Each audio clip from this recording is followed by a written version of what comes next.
Emma sat alone in the observation deck of Station Arcturus, her scaled fingers drumming against the transparent aluminum table. The bioluminescent patterns along her neck flickered with irritation, a telltale sign among her people, the Dracari, that patience was wearing thin. She had agreed to this blind date against her better judgment, and now the human was late. 20 minutes. 20 standard minutes she had waited. Around her, various species mingled in the neutral zone cafe. Xanthari with their crystalline exoskeletons, Volphine merchants with their multiple arms gesturing wildly, and of course, humans. Always humans, spreading across the galaxy like persistent weeds after their recent inclusion in the Galactic Council. Emma's golden eyes narrowed as she checked her comlink again. Jason Mitchell. That was the name. A human engineer working on the station's FTL drives. Her friend Kira had insisted they would be perfect together, though Emma suspected it was just another attempt to prove that interspecies relationships could work. She was about to leave when two small figures approached her table. Children. Human children. Twins, by the look of them. A boy and a girl, no more than 6 standard years old. They had the same unruly dark hair and bright green eyes that sparkled with intelligence far beyond their years. "Excuse me, ma'am," the girl said, her voice clear and polite. "Are you Emma Dracos?" Emma's ridged eyebrows rose. "I am. And who might you be?" "I'm Lily," the girl said, then gestured to her brother. "This is Lucas. Our father is Jason Mitchell. He sent children to cancel our date." Emma's scales rippled with a mixture of amusement and offense. "How very human." "No, ma'am," Lucas interjected quickly. "Our father is sorry for being late. There was an emergency in the engine room. Coolant leak in Sector 7. Emma's expression softened slightly. Engine emergencies were no joke, especially on a station housing 50,000 souls. "I see. Then he should have sent a message. His comlink got damaged," Lily explained, holding up a cracked device. "Corrosive coolant. But he didn't want you to think he stood you up, so he sent us. He said, if anyone can explain why I'm late and buy me some time, it's you two." Despite herself, Emma felt a smile tugging at her lips. She gestured to the empty seats. "Sit. Tell me about this father of yours who sends his children as diplomats."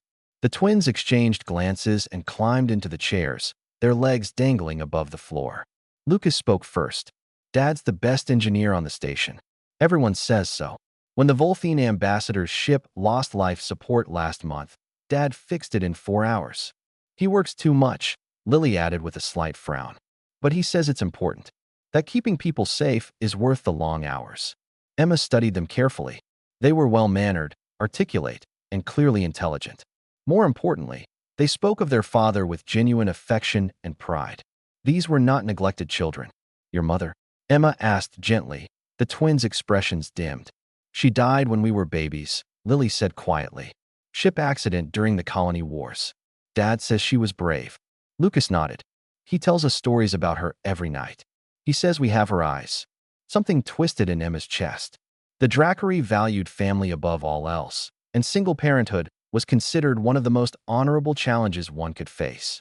This Jason Mitchell was raising 2 children alone while maintaining critical station operations. "What else should I know about your father?" Emma asked, signaling a server. "Would you like something to drink while we wait?"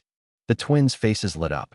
"Hot chocolate," they said in unison. As they waited for their drinks, the children painted a picture of their father.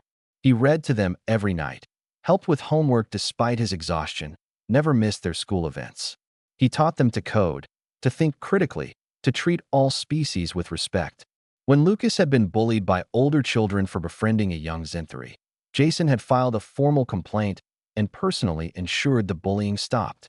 "He says humans have to work twice as hard to earn respect in the galaxy," Lily explained. "Because we're the newest members of the council.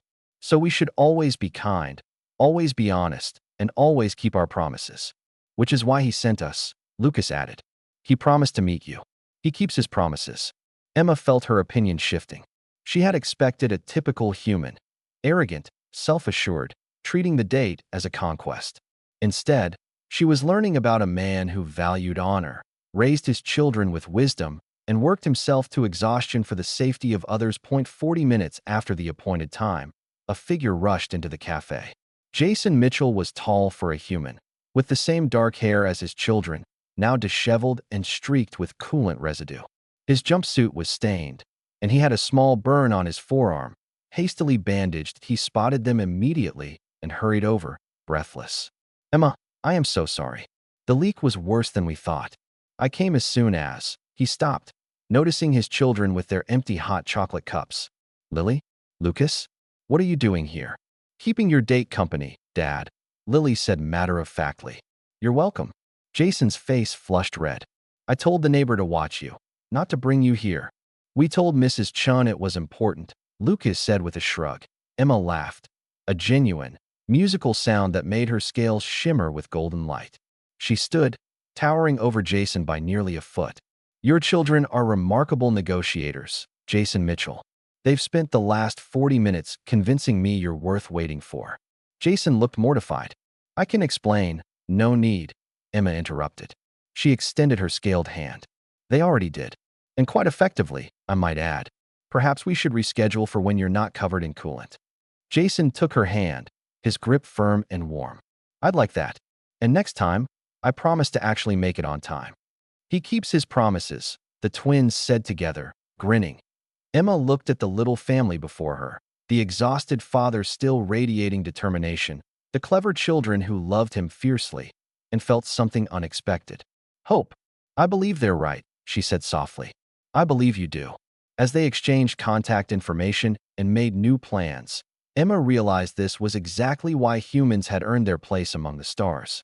Not through military might or technological superiority, but through their capacity for love, their unwavering dedication to those they protected, and their ability to raise the next generation with honor. The blind date may have been empty at first, but it had filled with something far more valuable than she'd expected, the promise of something real.